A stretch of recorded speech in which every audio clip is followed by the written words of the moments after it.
Bueno, primero que nada, muy buenos días y quiero agradecer a todos muchísimo. Es para mí un placer y un honor después de ver estas presentaciones previas. Estoy con un reto más grande casi que la red de innovación académica y es tratar de estar más o menos al nivel. Entonces, voy a hacer mi mejor esfuerzo, pero en todo caso es para mí un honor y un placer estar en una actividad tan importante para la Universidad Técnica Nacional, que dicho sea de paso es la primera vez que vengo aquí y que a partir de los documentos que me entregaron empecé a conocer y que me parece realmente una iniciativa, la universidad como un todo, pero la red de innovación académica como una iniciativa muy importante de apoyar y que ojalá aprendan de las otras universidades, pero sobre las cosas buenas. Yo tengo ya más o menos 30 años de trabajar en la Universidad de Costa Rica y estamos cumpliendo 75 años este año de la universidad y ustedes, bueno, van a cumplir 7. Es 10 veces menos, pero tienen la oportunidad de ser innovadores y sobre todo de aprender del montón de errores que las otras universidades ya cometimos. Entonces creo que es importante para nosotros, viniendo de otra universidad, el poder aportar un poco en la creación de algo novedoso y de algo que de verdad esperamos que sea una opción diferente para los estudiantes y los académicos. Lamento, yo no puedo quedarme quieto en un podio, tengo problemas, tengo problemas como el claustrofobia, no mentira, es que tengo que moverme siempre. Entonces voy a tratar, sin más, solo decir que soy el director del Centro de Investigación en Neurociencias, pero en realidad soy profesor de bioquímica, como hace 30 años más o menos, de la Escuela de Medicina, pero hace ya mucho tiempo me estaba interesando en la parte educativa, porque primero me tocó por obligación, me hicieron profesor muy pronto, y después por gusto, y entonces espero transmitir un poco de ese gusto desde el área que nosotros investigamos. Cuando doña Margarita me dijo, y Pilar me dijeron, que si por favor podía dar una charla y tratar de motivarlos, yo creo que ya la universidad per se, por las bases que veo, están motivados. O sea que eso no va a ser realmente un problema. El problema va a ser tratar de cumplir las expectativas que ahora en el café aparecieron. Y pues cualquier cosa, después me dicen si lo leo o no, por favor. Bueno, me encontré esto por aquí. Y dice, el profesor mediocre dice, el profesor bueno explica, el profesor superior demuestra, pero el profesor excelente inspira. Yo creo que cuando uno está empezando un proceso académico tiene que pensar, por supuesto, en todo lo que es la formación, la estructura de esa formación, pero tiene que pensar sobre todo en cómo hacer para que eso sea agradable para la persona que aprende y para la persona que enseña. Yo no voy a hablar de todas las escuelas de aprendizaje que existen. Voy a hablar un poquito de algo de neurociencias para que ustedes entiendan cómo podría uno relacionar el aprendizaje con las neurociencias. Decía Ramón y Cajal que todo hombre puede ser, si se lo propone, escultor de su propio cerebro. Y esto es algo con lo que hay que partir siempre que uno trabaja en educación. Y es decir, la educación no es un proceso que viene de afuera, es un proceso primero interno y luego factores externos la favorecen. Pero si la decisión no es personal, el aprendizaje no ocurre. Y eso es una cuestión que tenemos que tener presente porque aunque decían nuestros abuelos que como es, que la letra con sangre entra, en realidad ojalá le puedan cantar una canción mientras entra con sangre para que también tenga la parte emotiva. La educación y las neurociencias se están tratando de comunicar hace ya mucho tiempo, pero como pongo aquí en el centro, ha sido una comunicación un poco babelesca de la Torre de Babel, porque el lenguaje, la historia, la epistemología, metodologías e incluso la ética son diferentes. Y eso es lo que hace que pues, el diálogo a veces se complique, pero estas charlas y otras muchas en las que hemos participado, creo que tratan de establecer esos puentes de los que hablábamos en Pilar, y pues son estos puentes que a lo largo uno pues dice, ¿de verdad que será que es posible? Y uno dice, bueno, pues nada fácil es. Pero efectivamente los puentes se pueden hacer siempre y cuando estemos, como se ve que están aquí, decididos a hacer cosas novedosas. Justamente, y parece que lo hubiera visto antes, hablé con un compañero de ustedes hace un rato allá afuera, y yo digo que uno siempre puede centrarse en las diferencias en lo que nos diferenciamos de los demás y por eso no puedo trabajar con él, o sí, no, es que mi objetivo es el diferente, pero ¿por qué no tratamos de fortalecer los puntos que tenemos en común? Y esa es la única manera de trabajar juntos, porque siempre vamos a ser diferentes. En el momento en que alguien diga que nos va a hacer iguales, si alguna vez se leyeron El Mundo Feliz de Aldous Huxley, sabemos que eso es imposible. Entonces, ¿por qué no trabajamos con lo posible y hacemos que esos puntos en común se conviertan en metas en común y objetivos en común? Somos personas, eso ya es un punto en común, ¿verdad? Algunos más que otros, pero en todo caso somos personas. Y bueno, pues ahora busquemos objetivos e intereses, y los intereses parecen ser mejorar, desarrollar técnica, por ejemplo, en esta universidad. Intereses, pues investigación, y por supuesto para mí el sistema nervioso. Entonces, aunque alguno pueda decir sistema nervioso terrible, tenemos muchas cosas en común con el proceso de aprendizaje, pero no nosotros, sino el cerebro. Es decir, todos ustedes aprenden, y aunque tal vez no entiendan todos cómo lo hacen, en realidad el sistema nervioso es el que permite este proceso. Entonces, empiezo así. Les pongo esta pregunta: ¿qué es neurociencia? Parece fácil la respuesta. Y les pongo estas figuritas. Solo quiero que alguien me diga, ¿qué es neurociencia de acuerdo con las figuritas? ¿Para alargarme? Okay. ¿De eso pueden obtener una definición de neurociencia? ¿No? ¿Pueden decir no o sí? Porque el que calla otorga, entonces no sé qué están otorgando. Pero en todo caso, bueno, voy a ponerles otra. Esta. ¿Qué es neurociencia? Tampoco. O sea, no pegué, mira abajo. No, en realidad, lo que quiero decir es que uno siempre debe contextualizar lo que trata de definir. Porque si yo les pongo esta diapositiva y ustedes dicen que tiene que ver un carro con una flor y con un zapato, yo diría, bueno, en principio nada. Entonces, ¿cómo hago para saber cómo neurociencia liga todo eso? No sé. Pero en cambio, si veo un cerebro, esto que es una célula nerviosa, esto que es como un cerebro tratando de conectar, tal vez pienso, la neurociencia tiene que ver algo con el cerebro. ¿Verdad? Tal vez. Esto lo digo porque eso es algo de lo que tenemos que enseñar en la práctica docente, tratar de contextualizar a nuestros alumnos. Es decir, el que ustedes vean una cosa igual que el otro, me imagino que todos ven aquí un cerebro y que tiene colores, pero el valor que cada uno de ustedes le da semántico a ese cerebro es totalmente diferente. Entonces tenemos que tratar de uniformar criterios. Entonces la definición de neurociencia es esta. Es la ciencia que se dedica al estudio, observación y análisis del sistema nervioso. ¿Qué tiene que ver todo esto con educación? Pues en realidad todo, porque dice también un premio Nobel del año 2000, toda conducta es el reflejo del funcionamiento del sistema nervioso. Y el aprendizaje es una conducta, no necesariamente una conducta motora, pero es una conducta funcional. Entonces, les pongo esta grafiquita aquí y les, nada más, si quieren no hablar porque los veo muy silenciosos, pero ¿no les parece raro? Parece como alguien va a subir a una escalera y esto está aquí abajo y esto está aquí arriba, pero al mismo tiempo parece que esto está aquí arriba y aquí está acá abajo, como que la perspectiva no da, o solo lo veo yo. Lo ven ustedes también.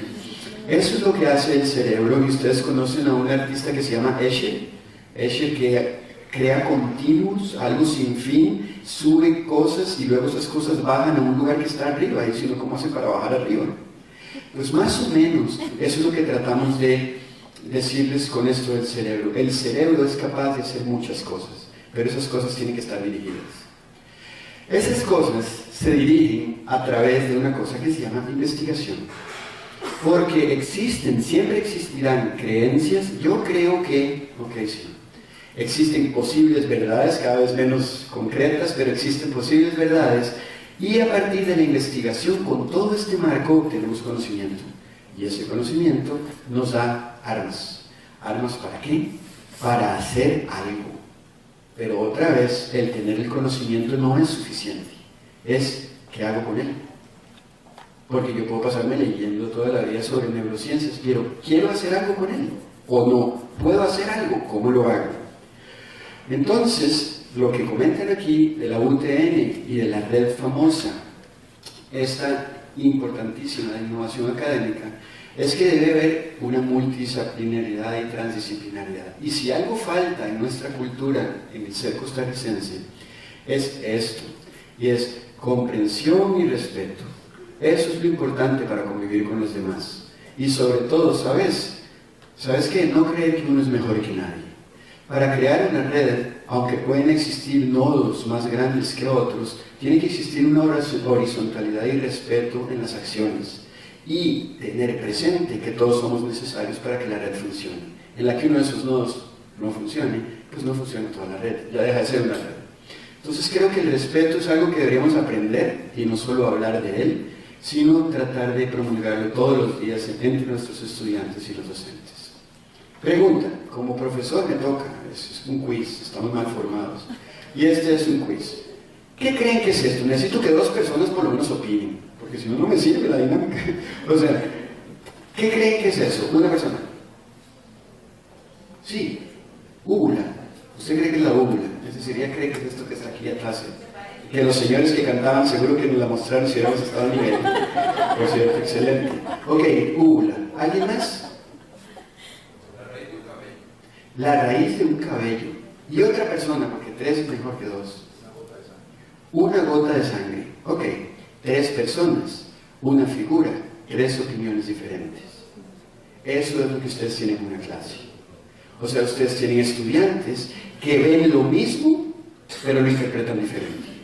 Hay que tratar entonces de dar pautas para que ustedes como facilitadores, docentes, profesores o como gusten decirle, les permitan interpretar el camino que ustedes quieren señalar. No quiere decir que ese sea el único camino, pero ustedes tienen que ser concretos y tienen que decir, bueno, yo lo que quiero que ustedes vean es, pero les voy a dejar eso, como dicen, picando para que vean después qué va a pasar. Ok. Importantísimo, y ustedes son una muestra de eso, es que la historia nos enseña que las cosas cambian. Y si hay algo difícil en educación, es que las cosas cambian. Ustedes todos conocen el Ministerio de Educación. Y si hay algo anquilosado en este planeta, es el Ministerio de Educación. Yo trabajo con el Ministerio de Educación desde hace 6 años en proyectos de investigación, particularmente en educación preescolar. Y uno sabe que ahí producir un cambio institucional es prácticamente imposible. Pero no quiere decir que la esperanza se haya perdido. El cambio lo hace cada uno. Es decir, en sus aulas, siempre informados y siempre yendo a capacitaciones y tratando de esas capacitaciones sirvan para implementar algunas acciones. Uno no va a una capacitación solo para ir y apuntarse y tener régimen académico, puntos, sino para tratar de implementarlo, y eso debe ser siempre el criterio de un docente, y ojalá los estudiantes lo aprendan de sus docentes. Puse este ejemplo simplemente porque Ramón y Cajal dijo que el sistema nervioso no se multiplicaba, es decir, que cuando llegamos a la edad adulta, las células nerviosas ya no se multiplican. Esta señora, Elizabeth Gould, demostró en 1999 que eso no es cierto. Si hay algunas regiones del cerebro adulto que producen células nuevas, lo cual nos da esperanza a los que estamos llegando a esa parte. Este señor Candel dijo eso que ya les mencioné, y lo interesante es que él se ganó el premio Nobel por hacer estudios en esto, que es una babosa de mar, que se llama aplicia. Pero todo lo que él descubrió en aplicia se aplica igual en el sistema nervioso de un ser humano. El aprendizaje molecular que él descubrió ahí se da también en el ser humano de la misma manera. ¿Qué quiere decir? Quiere decir que podemos trabajar con modelos para poder tratar de entender el complejo funcionamiento. Por supuesto son modelos y los modelos tienen restricciones, pero permiten entender mejor el funcionamiento. Entonces, aprendizaje y educación, dentro de este contexto, quiero dejarlo clarísimo, son procesos dialécticos de ida y vuelta. Es decir, no esperemos ser el profesor y que los otros se queden callados, sino esperemos justamente estimular en esos otros preguntas y ojalá cuestionamientos. Hoy en día tienen el Palm y le ponen a uno chachar, no, eso que usted dice en Wikipedia dice que es mentira. Y todos se ofenden, ¿cómo? Entonces no usen Palm en la clase. Igual a los 10 minutos lo sacan allá y encuentran que lo que usted dijo es mentira. Entonces, ¿por qué mejor no confrontarlos en la clase? Yo creo que la tecnología está ya aquí, no la podemos evitar, sería un gravísimo error, pero tenemos que enseñarle a nuestros estudiantes que la tecnología siempre va a ser menos que nuestro cerebro. O sea, cuando usted le pregunte su nombre, no lo busque en la palma, ¿verdad? Apréndase algo de memoria. El desarrollo del ser humano es un continuo, así como lo es el aprendizaje. Y ustedes ahora decían en el Pilar lo del desarrollo, que están en desarrollo, el rector también lo dijo, que es un desarrollo y están empezando, y efectivamente eso les da una gran potencialidad de cambio. Pero tienen que respetar el desarrollo. Ustedes no pueden pasar de aquí a aquí. Algunos dirán por dicha. Pero en realidad el punto es que existen etapas que siempre hay que cubrir. ¿Verdad? Poner a aprender 10 idiomas a un niño de 6 meses está difícil, por no decir que imposible. Entonces lo que quiero mostrarles aquí es que en nuestro desarrollo se crean redes. Y en realidad las redes de innovación y redes de lo que ustedes quieran, la web y todo eso, se inspiran en las redes que se crean en el cerebro constantemente, formándose por la experiencia, por el desarrollo, como ustedes lo ven ahí. Y les tengo una peliculita porque eso es estático, pero en la peliculita muestra de una manera un poco más vívida cómo una célula, esta es una célula nerviosa, empieza a desarrollarse y cómo empieza a emitir prolongaciones, y esto es, por supuesto, como una cámara que acelera el tiempo, cómo es lo que pasa todos los días en nuestro desarrollo. Más rápido en algunas etapas, menos rápido en otras, pero las células están en un constante cambio. Y ese constante cambio hace en realidad que luego produzcan conexiones entre sí. Ven conexiones más pronunciadas a medida que aumentan, pero no crean que siempre más es mejor. A veces el mismo cerebro en algunas etapas del desarrollo decide destruir algunas conexiones porque no funcionaron. ¿Qué hace el cerebro para fortalecer una conexión? Requiere estímulos. ¿Y de dónde vienen los estímulos? Del ambiente. Entonces, por eso le dicen a uno, use el cerebro o lo va a perder. Es que hay que usarlo para que se hagan las conexiones. Pero si ya se hicieron, hay que salvar, ya las hice. No, hay que mantenerlas. Ese es el punto. Esta es otra diapositiva que muestra un poco que a lo largo del desarrollo la corteza cerebral se va aumentando la materia gris, que son el número de células, de manera diferente. Diferentes partes de la corteza maduran diferentemente. Y como sabemos, algunas regiones tienen algunas funciones particulares, otras, entonces no podemos esperar que todo ocurra al mismo tiempo, si la madurez ocurre diferencialmente. Y aquí vuelvo a decir, tenemos que respetar el neurodesarrollo. Hay periodos sensibles donde es más posible aprender idiomas, es cierto, pero ¿alguno de ustedes aprendió algún idioma después de los 7 años? Sí, se puede, ¿verdad? Se puede. Yo ahora que oía a la flauta mágica de Amadeus Mozart, yo aprendí a los 27 alemán, y todo, los 27, había pasado ya de la época. Esto que tienen ustedes aquí, que se ve muy feo en muchas líneas y todo, simplemente, y perdón que esté en inglés, pero yo trato de usar las fuentes originales, es procesos que ocurren en diferentes etapas y cuál es el pico máximo de algunos de los procesos. Lo que quiero otra vez ejemplificar con esto es que los procesos dependen del desarrollo. Ustedes no pueden pretender, por ejemplo, y por eso se me hacen más largas las charlas, porque voy a poner un ejemplo que no estaba ahí, no importa, es esto. Niños de 3 años. Un niño de 3 años, usted le puede decir algo muy bonito que se llama: yo tengo un Bob Esponja que pinta todos los días y tiene un tarrito azul y uno amarillo. Bob Esponja siempre mete los pilots en el tarrito amarillo cuando se va a dormir. Entonces el niño dice, ok, ahora te voy a decir algo, Bob Esponja se va a ir a dormir. Se va Bob Esponja a dormir y le cambio los pilots al azul. Y le pregunto al niño, ¿a dónde cree que Bob Esponja va a ir a buscar los pilots? Y el niño, como vio que uno cambió los pilots, dice, en el azul. Él no piensa que Bob Esponja lo va a buscar en el amarillo, donde normalmente lo busca, porque él lo vio. Cuando el niño pasa los 4 años y medio, ya dirá en el amarillo. Eso se llama teoría de la mente. Y esas son cosas que se desarrollan con el tiempo. Entender también los procesos mentales de los demás. Eso no es algo que nace uno con eso ya instaurado y podemos empezar a hacer teoría de la mente a los 6 meses. No se puede. Y otra cosa que es fundamental aquí es la famosa hipótesis de la liga elástica. Es decir, lo quieran o no aceptar, es duro, yo sé, pero hay gente con mayor potencial genético para algunas cosas que otros. Genético. Por ejemplo, Usain Bolt tiene unas proteínas particulares, como muchos jamaiquinos, en sus piernas y por eso corre a esa velocidad. Pero si este Usain Bolt se queda acostado en la cama, nunca se hubiera enterado que tenía esa capacidad. Es decir, la capacidad que uno tiene que ejercitarla, porque solo tenerla no lo hace correr más rápido, tiene que entrenar. Entonces, ahí es donde uno dice que aunque uno nazca en cuna de plumas, tiene que ponerle. ¿Verdad? Es decir, porque el asunto no es ahí, es que mi papá era tan inteligente, entonces no tengo que ir a la escuela. ¿Verdad? Es súper importante, pero lo que también es importante es que ese potencial sí tiene un límite. O sea, tenemos un límite, lo que pasa es que no lo conocemos, pero hay un límite. Es decir, no creo nunca que un hombre llegue a correr en 7 segundos los 100 metros. No, 7 segundos está difícil. Digamos, con las piernas, digamos, puede correr con otra cosa, pero así no es, no.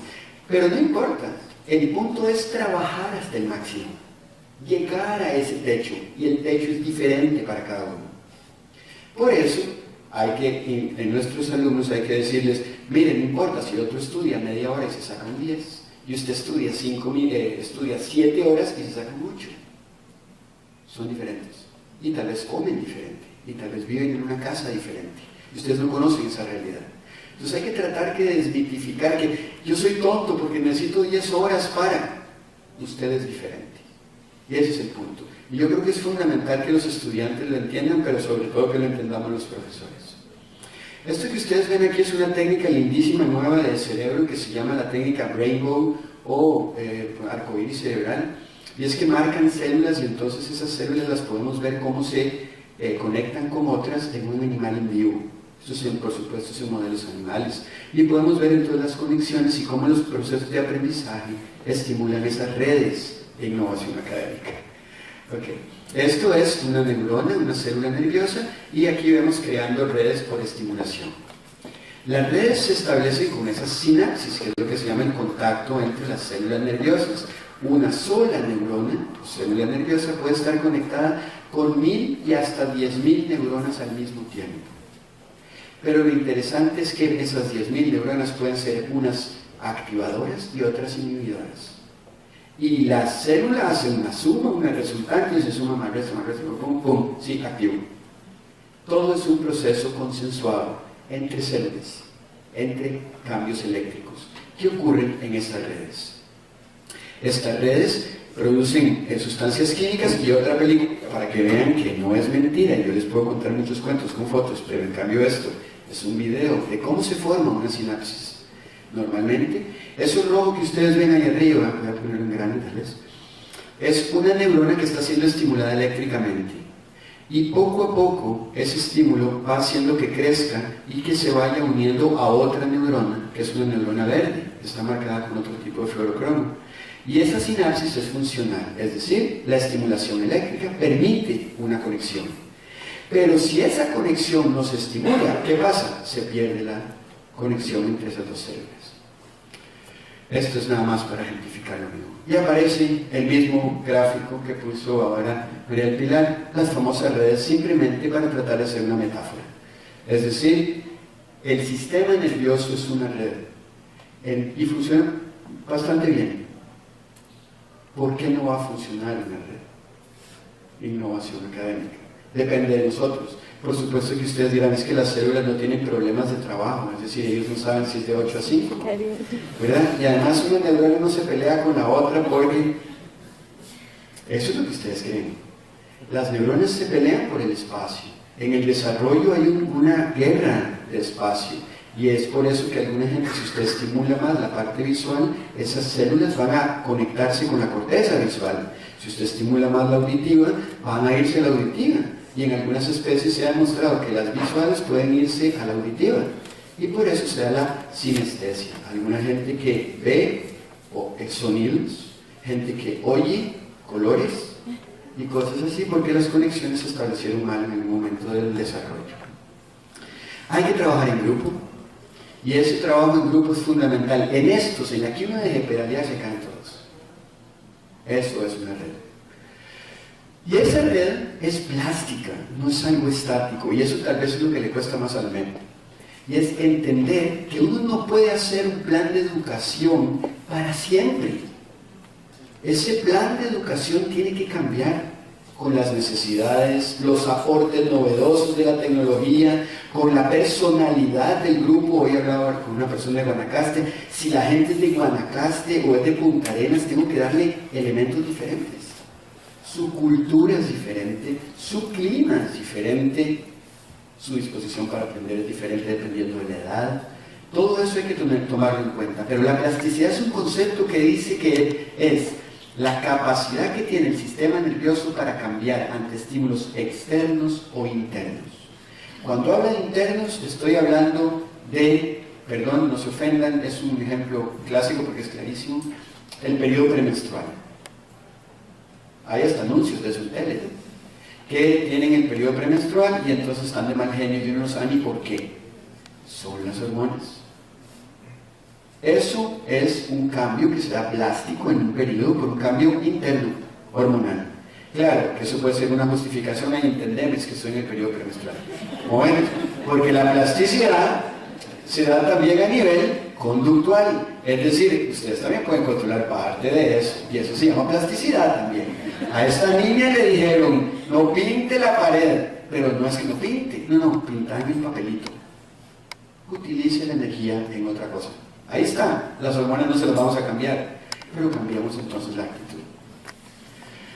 Este señor, que después no me gusta, es un neurocientífico, hizo negocio, pero no quiero decir que el negocio no esté bien, sino que el negocio después se convirtió en algo muy barato, y habló mucho de la plasticidad, y él dijo que es un concepto simple, porque el cerebro cambia física, funcional y químicamente a medida que adquiere o mejora una habilidad. Se sabe esto instintivamente, o sea, todos lo pensamos. Algo debe estar cambiando en su cerebro cuando se avanza, cuando se progresa. En realidad lo que está cambiando es el cableado local, las famosas redes.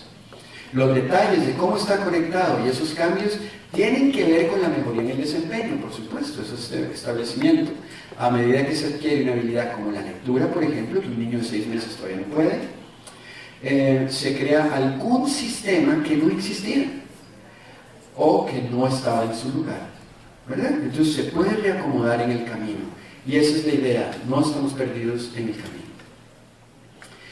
Esta plasticidad puede ser afectada por la genética, por las emociones, súper importante en educación, por las hormonas, por la cultura, por los círculos de amigos, por experiencias previas, por los profesores, por los parientes y, por supuesto, por otras muchas cosas que pueden estar ahí. Todo tendrá que ver con las necesidades que tenga el individuo, y esas necesidades harán que el individuo tome una decisión. Y esa decisión no depende del profesor, no depende de la UTN, depende del individuo. ¿Qué es lo que uno tiene que hacer? Tratar de crear las mejores condiciones a este nivel para que la decisión sea correcta. ¿Qué quiere decir correcto? Lo que el individuo quiere. O sea, correcto no quiere decir que el individuo logre lo que nosotros queremos. El que nosotros queremos son algunos objetivos cortos, pero la vida del individuo se sale de la UTN, ¿verdad? Entonces hay que pensar también en eso. Algunas técnicas nuevas de neuro han permitido estudiar muchos procesos, y el aprendizaje es uno de ellos. Estas son técnicas que ustedes han oído seguro mencionar. Esto es un resonador magnético, esto es electroencefalografía, esto es una técnica de flujo sanguíneo extracorpóreo que uno puede medir con una técnica en particular que se llama NIRS. Y todo esto nos ha permitido entender que el cerebro, ese mito de que usamos solo el 10% de nuestro cerebro, es una mentira.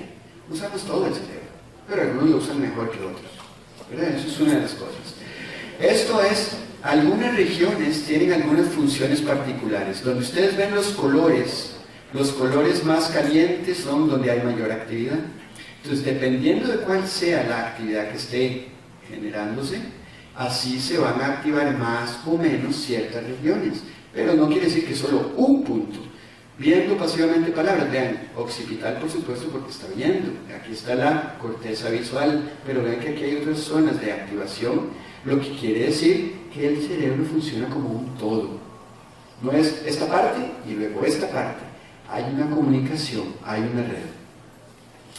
Aquí pues, es exactamente lo mismo. Esto es muy importante, es novedoso en su conocimiento. Todos ustedes han visto este dibujito alguna vez. Hay del hemisferio derecho, hemisferio izquierdo, y entonces, ¿verdad?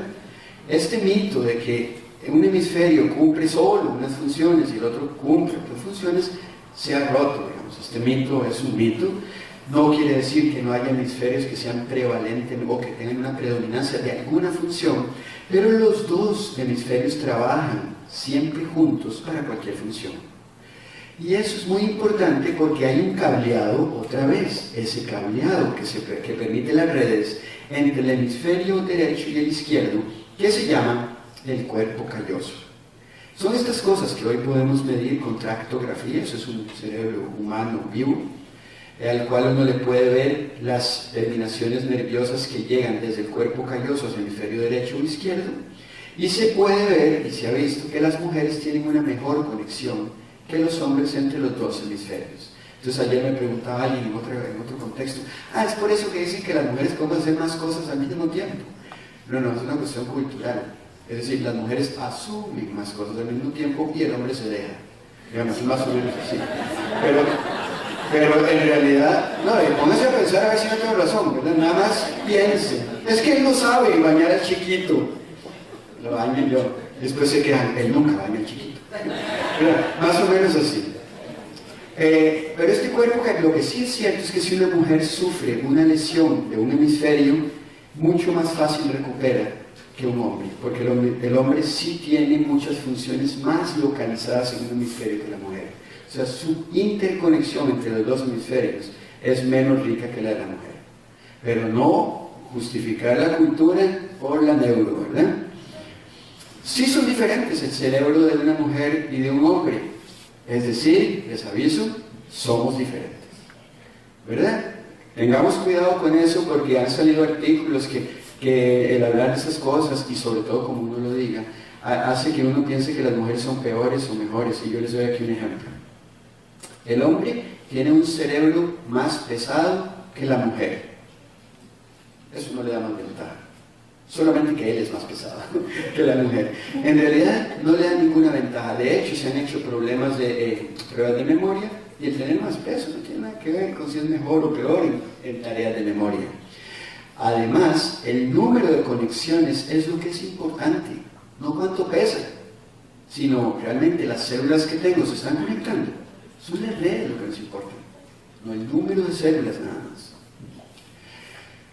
El metabolismo cerebral de las mujeres y los hombres es diferente. Una mujer en estado de reposo, que es esta, tiene mucho más activa la parte visual.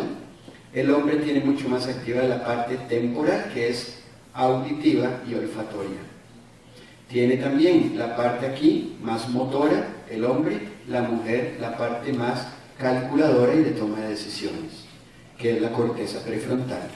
Eso sin que estemos tomando ninguna decisión, en reposo. Se está pensando, mientras tanto. Ahora sí, ¿qué es esto? ¿Ya saben qué es? ¿O siguen pensando lo mismo? ¿Sí? ¿No les cambió? ¿No les cambió la noción de lo que creían? ¿Usted sigue creyendo que es una bóveda? Ya no tanto. ¿Y sabe más o menos qué es? No. ¿Y quién fue el que dijo por aquí? La gota de sangre, sigue creyendo que es una gota de sangre. ¿Y alguien más? El otro que había dicho, no me acuerdo, ¿alguien? Lástima, yo pensé que ahora, en este contexto, iban a decir, esa es la sinapsis, conexión entre las dos células. ¿Qué quería yo ejemplificar con eso? No me salió muy bien. Es que todo cambia, como dice la canción. Todo depende de varios procesos que crean conexiones, y yo les hablé de sinapsis, y vieron ese botón. Claro que no detallé el botón, pero vieron el botón de la sinapsis, donde estaban formando, les dije que había química, nada más eso dije, y es este botón. Lo que pasa es que aquí tiene otro color. Eso es lo que hace el cerebro, generalizaciones, a partir de conocimientos previos. Si alguna vez ha visto una úvula, dice que es una úvula. Si nunca ha visto una úvula, ¿cómo va a decir que es una úvula? Entonces, tienen que partir de que la historia de todos sus alumnos es diferente, y por lo tanto, aunque yo les haya explicado la sinapsis, como ustedes siguen creyendo que eso es una úvula o cualquier cosa. ¿Qué es esto? No lo escriban, piensen. ¿Qué es eso? Usted dice que es un retroproyector. Yo quiero hacer una pregunta, espérense a ver. La de la úvula, ¿usted qué cree que es esto?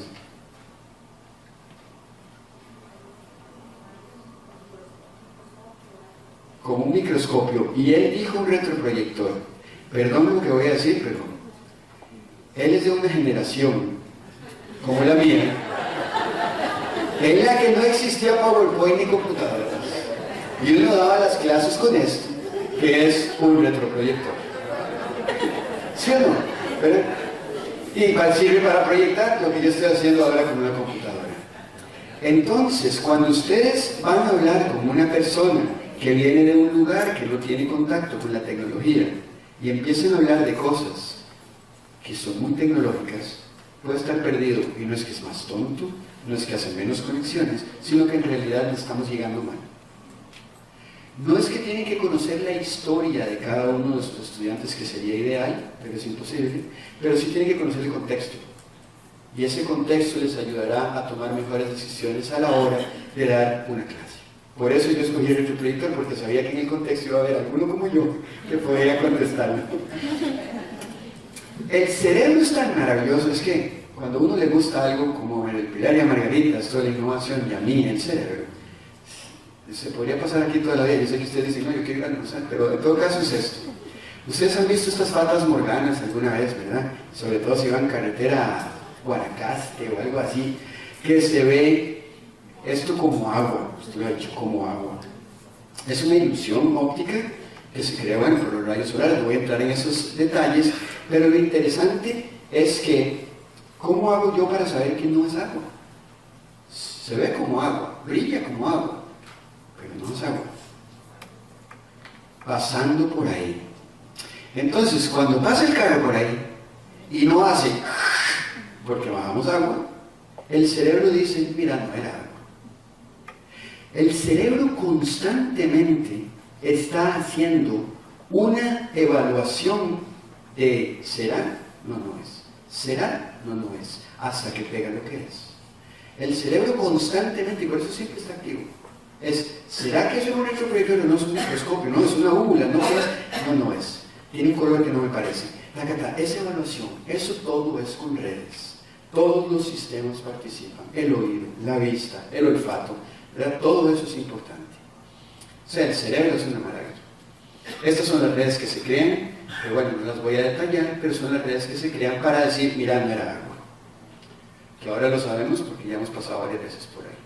Entonces el aprendizaje, en todo este contexto, que uno lo puede definir de muy diversas maneras, se ha estudiado, por supuesto, a nivel del sistema nervioso. Y alguien me preguntaba, ¿y usted qué nos viene a decir novedoso del sistema nervioso y educación? No fue así la pregunta, pero creo que eso quiso decir.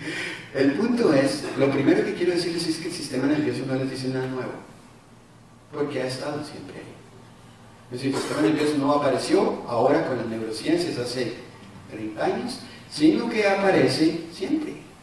Entonces el punto es que ahora lo entendemos mejor, y a partir de eso podemos. La experiencia nos cambia, el encuentro con nuestro ambiente altera nuestra conducta mediante la codificación de nuestro sistema nervioso. Eso lo entendemos ahora. Aun cuando el aprendizaje de una tarea parezca simple, sus implicaciones para el organismo son muy complejas, ¿verdad? Cualquier cosita que ustedes aprendan en un espacio formal o informal es un cambio muy importante a nivel cerebral. O sea, no es cualquier cosa. Y este aprendizaje, según quien lo defina, toma matices muy diferentes. Este Koizumi, como ustedes lo ven, es un neurocientífico y dice, es el proceso mediante el cual el cerebro reacciona a estímulos, estableciendo conexiones neurales, las famosas redes, que actúan como un circuito de procesamiento de la información y provee el almacenamiento de ella. Esto es aprendizaje para él. Para un cognitivista dice, son los cambios significativos en las capacidades de entendimiento, actitudes y valores de individuos, grupos, organizaciones o sociedades. El cerebro no aparece por ningún lado, pero no tiene que aparecer. Ahí está. O sea, una de las cosas que quiero dejar claro es que no todos ustedes tienen que saber cómo funciona el cerebro, pero que si lo saben, tienen una ventaja. No todos tienen que usar computadora, pero si la usan, tienen ventajas. Ese es el punto. No estamos obligando aquí, yo no estoy vendiendo un producto, ahora soy pésimo vendedor además, pero ese es el punto. Estamos trabajando con adultos y eso es fundamental. Y aquí no sé si me estoy equivocando porque no soy un teórico de la educación, pero voy a decir algo que me preocupa en algunos contextos, es seguimos pensando que el aprendizaje en niños es igual que en adultos. E incluso usamos estrategias para adultos iguales a las de los niños. ¿No? El adulto ya tiene una orientación, ya sabe qué quiere, el niño todavía no sabe. Hay que darle todo, cuando está plástico. El adulto ya no está plástico, hay que escoger. Pero además lo escoge el mismo. Ya hay motivación para aprender, ay, resulta que me ofrecen un trabajo de tal cosa, ya voy yo dirigido, eso hay que aprovecharlo. Además, la experiencia, hay algunos que llegan a las universidades que tienen 5 años de haber trabajado en el colegio, en partes técnicas, que saben más que el profesor de un montón de cosas, no se ofendan. Es parte de este grupo que es bien heterogéneo y es una riqueza, no es un problema. Pero esa riqueza, si no la explotamos, se convierte en un problema. Porque entonces siempre se encuentra el profesor como cuestionado. Y entonces se siente ofendido. ¿Cómo que cree que yo sé menos? Pues sí, de eso sabe menos. ¿Y cuál es el problema? No es un problema saber menos. El problema es no querer mejorar. Ese es el problema. Voy a leer esto.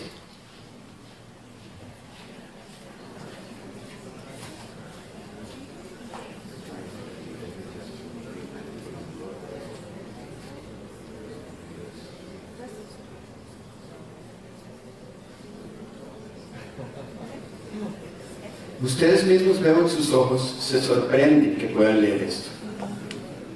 Y es porque ahí no dice nada, ¿verdad? Son números y letras metidos de una manera en las que ustedes crean un patrón y ese patrón les dice lo que está diciendo, pero no está escrito. El cerebro crea constantemente realidades y esas realidades sí hay que dirigirlas porque los patrones no son cualquiera, ¿verdad? Por supuesto que existe un patrón, pero el cerebro inmediatamente reconoce el patrón y empieza entonces a decodificarlo. Alguien que no haya aprendido a leer no va a poder leer esto, pero que le hayan enseñado ya las letras va a decir 3, 5, 7, 3, M, 3, N. Pero si no sabe leer todavía no lo decodifica.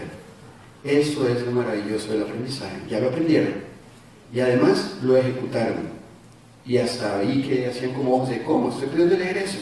Pues sí, así es. ¿Dónde aprendemos? En cualquier parte aprendemos. No tienen que ir a la UTN ni estar aquí en este auditorio. Es más, es donde menos tiempo pasamos.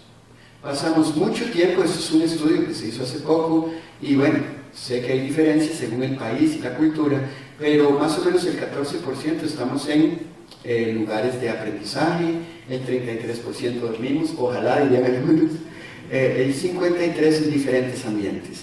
Entonces, lo que hay que hacer cuando uno está en un proceso educativo, en una institución educativa, es favorecer los procesos educativos también afuera.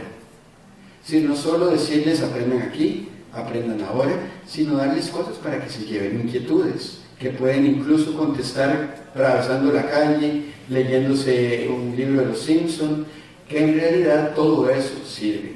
No leas libros de los Simpson, señor, está leyendo.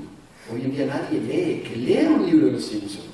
Eso produce conexiones en el sistema nervioso que le va a permitir en el momento que el niño se sienta motivado a leer la Ilíada, que ya ningún niño sabe ni qué es la Ilíada. Y yo no sé si alguno de ustedes, de los jóvenes, sabe lo que es la Ilíada, porque ya no lo ponen en los colegios. Ok, El aprendizaje puede ser consciente o inconsciente. Es decir, ustedes puede ser que ahora estén tratando de poner eso, yo me voy a acordar de eso, yo me voy a acordar de eso, yo me voy a acordar de esto, o eso sería consciente, y luego inconsciente eso, ustedes lo ven pasar y ya. Pero yo les digo, y me siento como un pastor, pero creo que he cambiado sus vidas.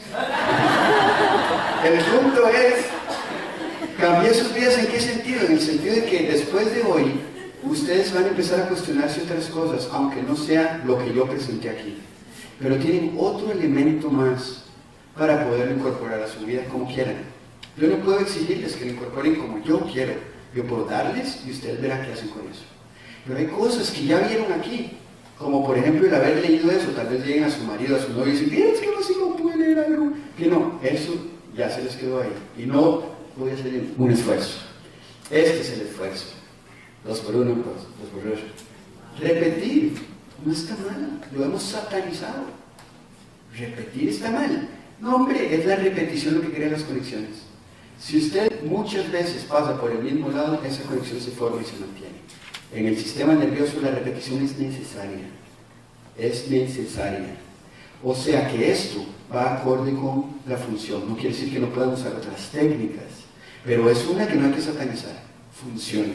Y ha funcionado. ¿Cuántos de ustedes se aprendieron las tablas así? 5 por 3, 15, y todavía se acuerdan. ¿Hace cuántos años? Por eso. Y eso involucra muchas áreas del cerebro que no voy a detallar, pero que sepan que eso es importante.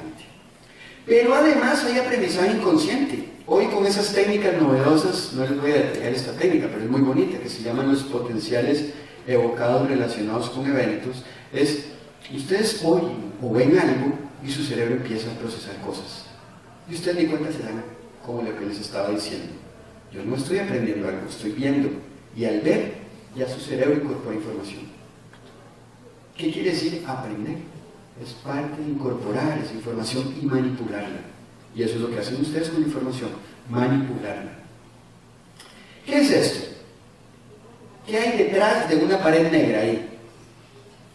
Hay un go, pero después ¿qué habrá? Hay algo que está tapado, les prometo. ¿Qué creen que viene después de ese go? ¿Perdón? Un camino. Google, dijeron algunos, ¿verdad? Dicen Google. Y si yo le pongo el go y le pongo esto para que relacione con algo más, ¿sigue diciendo Google? Es decir, les digo que esto tiene que ver con ese go. ¿Sigue siendo Google? No, ¿por qué no? ¿No les parece que sí tenga que ver con Google? Ok, bueno, ¿les parece? Entonces les pongo esto. ¿Tendrá que ver con Google? Sí, ¿verdad? Uno dice, mira, parece que sí. Vamos a ver si es cierto. ¿Y si les pongo esto? Ahora sí. Eso es lo que se llama una marca. Coca-Cola, estoy algo rojo, una vaina blanca y dice Coca-Cola. Pues lo mismo hace con Google. Pero ustedes pueden llegarle al Google de diferentes maneras. Esto es una red, esto es una computadora y usted puede ir asociando ideas. Ese establecimiento de redes de conexión fomenta lo que se llama la memoria asociativa. Y no tiene que ser una memoria puntual, yo me aprendo eso, pero sí asocio.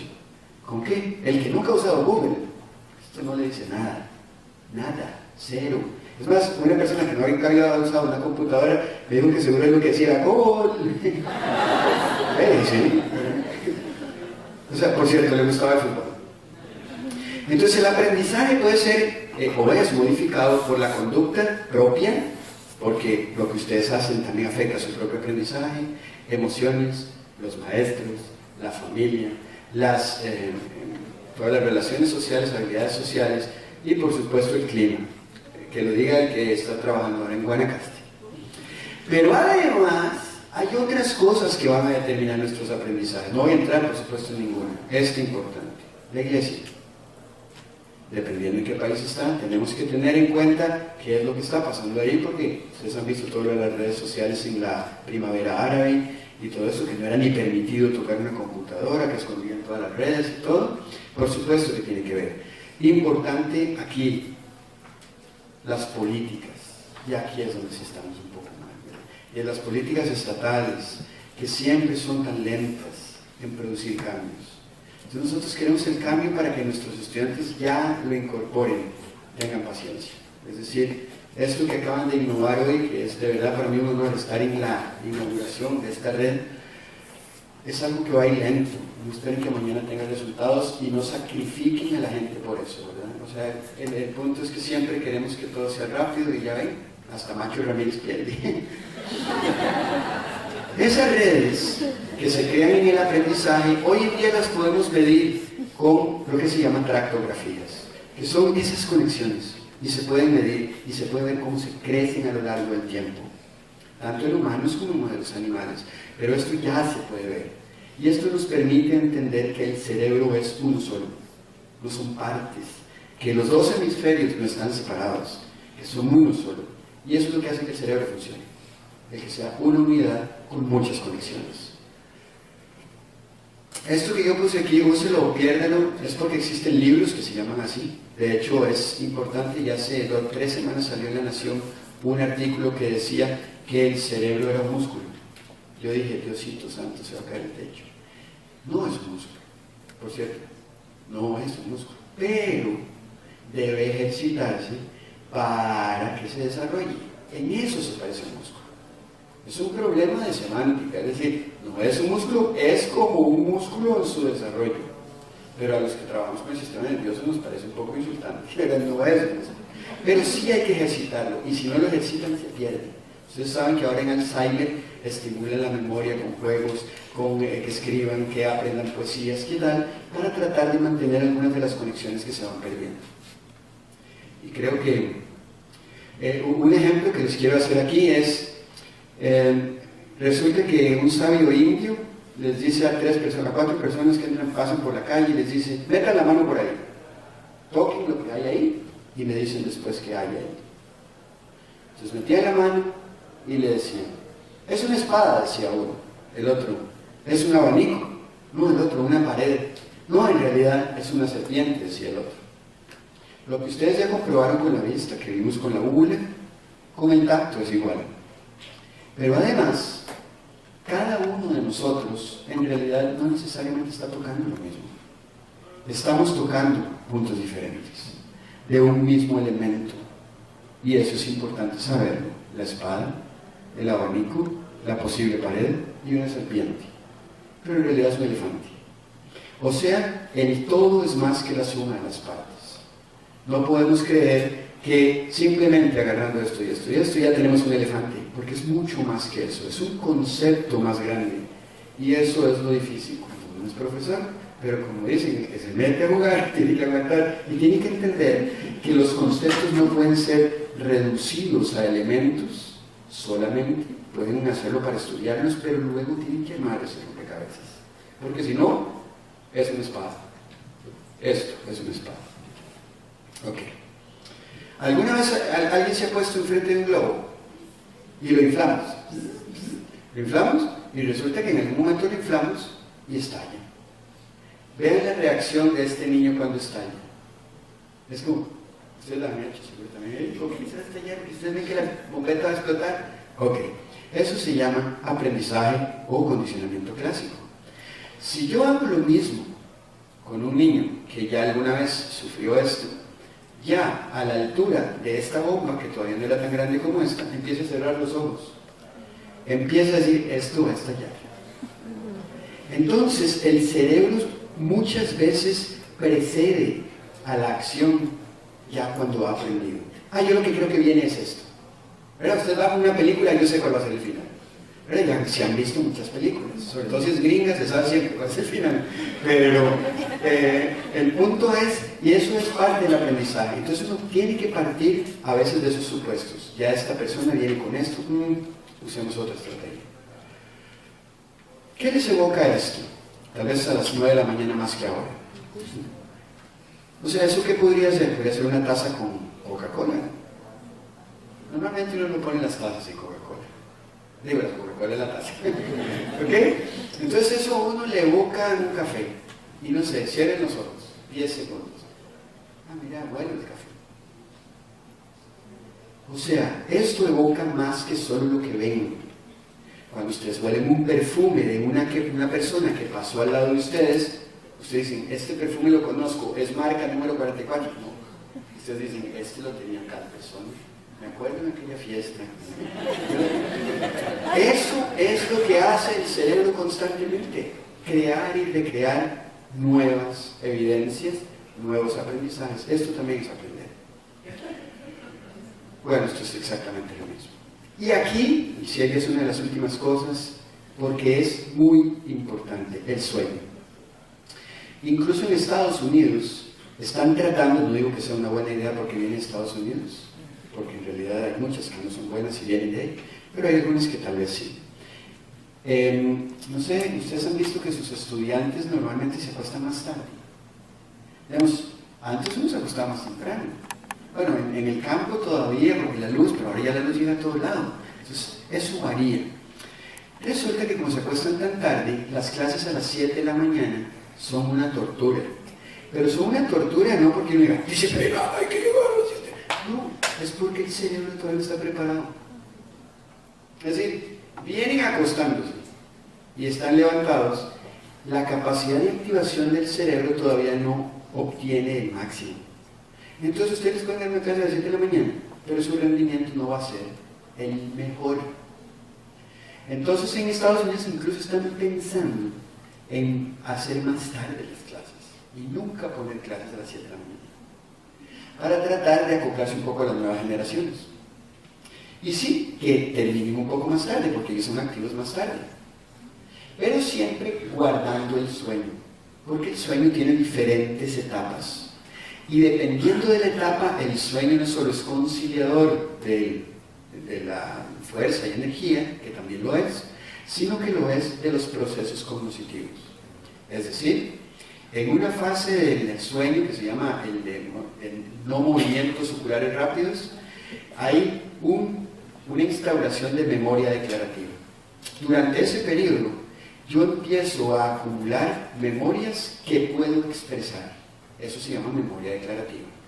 En este proceso del sueño MOR o de movimientos oculares rápidos, este movimiento que se dice REM en inglés, en este hay memoria procedimental. ¿Qué quiere decir? Si yo aprendí a andar en bicicleta y llego hasta ese nivel, el siguiente día estoy más presto para seguir con el aprendizaje. Lo están usando un montón con los atletas, por ejemplo, y ya los atletas ya no los despiertan tan temprano, los despiertan más tarde para que lleguen al sueño MOR. Les ponen videos el día anterior y la ejecución ha mejorado un montón, porque han logrado consolidar su memoria durante el sueño. Entonces, bueno, vean el montón de conexiones que se establecen durante el sueño de un adulto, y esto es durante la vigilia, ¿verdad? O sea, hay más conexiones que se están haciendo durante el sueño, porque tenemos tiempo, ya no nos estorba el ruido, ya no nos estorba la luz, ya no nos estorba el olor, estamos ahí, solo creando conexiones. Este es otro ejemplo, pero no quiero prolongar mucho. Y ahora sí, me quedan 3 minutos, creo. Emociones. Con esto quiero terminar porque es súper importante. Uno lo vio en las presentaciones de hoy de los compañeros, en la excitativa que lanzó el rector. Se nota la emoción, es decir, la emoción es contagiosa. Y yo creo que si eso podemos hacerlo en nuestras aulas, ya empezamos bien. Si ustedes llegan a un aula dando una clase que no les gusta, o muchachos, miren que, o sea, en realidad yo creo que los muchachos ya empezaron perdiendo. No quiere decir que no vayan a surgir, pero podríamos hacerlo mejor. Las emociones son fundamentales, y hay un señor que se llama Damasio, que dice que Descartes se equivocó. Descartes dijo que la razón está exenta de emoción. Y ahora escribió, bueno, ahora no, hace un ratillo, Antonio Damasio escribió un libro que se llama El error de Descartes, en la que él dice que en realidad no existe ninguna razón exenta de emoción. Es decir, todo lo que hacemos de alguna manera involucra una emoción. Si ustedes ven esto, ¿qué les evoca? Tranquilidad a usted, pero resulta que a otra persona tal vez se le ahogó un familiar ahí. Las emociones transforman la interpretación en estímulo. pero son fundamentales. Entonces, si logramos instaurar emociones que sean positivas en un ambiente educativo, podemos potenciar muchísimo eso. Y esto era nada más que la percepción varía dependiendo de la emoción. Este es Damasio y este es Descartes, y bueno, eso es lo que dice. Entonces, y aunque no me gusta este ejemplo y lo había puesto peor, ¿qué sería más efectivo? Ponerle a un niño o a un muchacho figurita o esta para decirle no tome cuando maneja. Esta de aquí, porque tiene más dramatismo y le indica más lo que realmente podría pasar. Y no, esto es una figurilla, un poste de madera, ¿dónde? Tengo que ir hasta no sé dónde a buscar un poste de madera para estrellarme primero, ¿verdad? Entonces, esto es una emoción que genera que es más cercana al individuo. Y esa produce más efecto. Digamos, esto existen cientos de estudios. Y existen peores, que ponen un brazo tirado por allá cuando hay un choque, ¿verdad? O sea, eso ya me pareció demasiado para ponerlo aquí. Pero lo que es importante es que si ustedes ven a un profesor motivado, ustedes ya se están motivando. Unos señores italianos, Rizzolatti y otros, demostraron que hay unas neuronas que se llaman espejo. Las neuronas espejo son unas neuronas que cuando yo hago algo, también se disparan en ustedes en el mismo lugar del cerebro en el que se disparan cuando yo estoy haciendo eso. Es decir, si esta persona está haciendo esto en bádminton, al mismo tiempo que yo la veo, la parte del cerebro que ella usa para hacer eso se prende en mí. Y por eso cada vez que se más videos en las partes deportivas. Porque no es que usted ya sea tan buena como esta china jugando bádminton, ni que viendo a Messi 10 veces ya es como Messi. Porque de ahí estarían todos sentados viendo el pelo y los de aquí, las series. Pero el punto es que no. Hay que trabajar por eso, pero ya es un inicio, ¿verdad? Es un inicio. Eso es otra cosa. Y para cerrar, tengo algunos comentarios finales. Perdonen que unas diapositivas las haya pasado más rápido. Comentarios finales son los siguientes. Los cerebros son diferentes debido al contexto y a la genética. Existen diferencias individuales. Traten de entenderlas. Yo sé que hacemos exámenes iguales para todo el mundo. No creo que sea la mejor manera. Si no hay otra, por lo menos entiendan algunos elementos para tratar de cambiar esos exámenes y que sean un poco más flexibles. El cerebro cambia con la experiencia, entonces experimenten. Por eso se habla, ¿verdad? ¿Qué hacer? Hay que hacer para... Claro, el cerebro cambia. El cerebro es muy plástico, crea redes de innovación académica, como las que ustedes están tratando de formar aquí. El cerebro puede incorporar nueva información hasta la vejez, gracias a Dios.